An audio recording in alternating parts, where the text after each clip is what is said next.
کشره ستړی مه شي. رب تعالی دې وکړي چې روغه جوړه شي، ورځ شپې په خیر تېرېږي.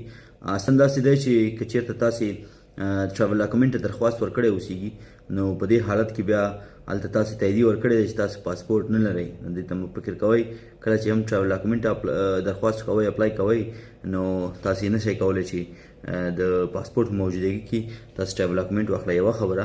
او دویمه خبره دا چې د افغان پاسپورټ که در سره وي، تاسې باید اروپایي اتحادیې ته ویزه واخلئ. هر اروپایي هیواد ته ځئ، تاسو باید دغه هیواد ته ویزه واخلئ. ویزه مو پکار ده. یوازې IRP باندې تاسې نه شئ کولی چې د افغان پاسپورټ سره اروپایي هیواد ته سفر وکړئ. هماغه د شنګن ویزې هم ورکوي او بعضې نور هیوادونه لکه جرمني او دې لږ اساني مخته راوړې ده. او هیله دې نه وي چې بیا هم تاکید کوم چې ټراول ډاکومنټ ته که اپلای کوئ نو ایمرجنسي یو لیټر جوړ کړئ، ژر به درته راولېږي.